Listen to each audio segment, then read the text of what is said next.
बिस्मिल्लाहिर्रहमानिर्रहीम। अस्सलामु अलैकुम। मैं हकीम चौधरी। आपकी सहूलत के लिए कि आपको कोई ऐसा नुस्खा बता दिया जाए जिसको आप आसानी के साथ इस्तेमाल कर सकें, तो उसके लिए आपको बहुत ज़्यादा बेहतर रिज़ल्ट मिलेगा। यहाँ हम जो नुस्खा बयान करने जा रहे हैं, ख़ास तौर पर उन लोगों के लिए जो कि इलाज जैसी नेमत से महरूम हैं। तो यहाँ इसमें 2 फ़ायदे मिलेंगे। एक तो आपकी जरासीम को तकलीफ़ मिलेगी, दूसरा मनी पतली है, टाइमिंग की कमी है। अगर मैं आपको थोड़ी-सी तफ़सील बताऊँ, अगर माँ के दूध के बाद में अगर किसी दूध में ताकत है, वो बोर का दूध है। ये आप देख सकते हैं, इस बोर का दूध इसमें निकलता है। और यहाँ जो हमारा इस वक़्त मकसद है, वो बोर की दाढ़ी का इस्तेमाल करना। जो लोग कहते हैं ना, हमसे गलतियाँ सरज़द हो चुकी हैं, जरासीम कम है या डेड होने के करीब है, तो ये बोर की दाढ़ी इस्तेमाल करें।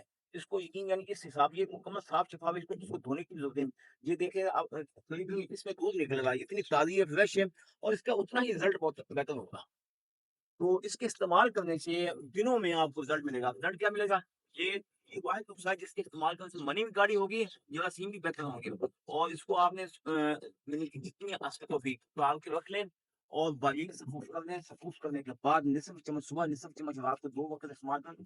1 महीना आप इस्तेमाल करके देख लें, पहले रिज़ल्ट करवा लें, बाद में महीने बाद फिर रिज़ल्ट ले लें। तो जरासीम आपके कहाँ से कहाँ तक पहुँच जाएँगे। और जो मनी होगी वो भी गाढ़ी होगी, टाइमिंग आपका ओरिजिनल पैदा हो जाएगा। और जो लोग कहते हैं ना, हम देखते हैं हमारे नफ्स में ज़रा-सा तनाव आता है, तो कतरे निकलने शुरू हो जाते हैं, या नमाज़ी हज़रात परेशान होते हैं, तो उन तमाम लोगों के लिए इंतहा दर्जे ये नेमत से कम नहीं है। इन यानी मैं इस गौर के साथ के पास आया, बहुत फ्रेश है, और इसमें जान बहुत ज़्यादा, ताकत बहुत ज़्यादा। कोशिश किया तो इसी किस्म का सादा फ्रेश गौर के पास आप जाएँ, दाढ़ी उतार दो, उसको सफूर करके रख लें, आपको बहुत काम आएगी। दुआ में याद याद रखिएगा। अल्लाह ताला आपको अपनी हिफ्ज़-ओ-मान में रखे। अल्लाह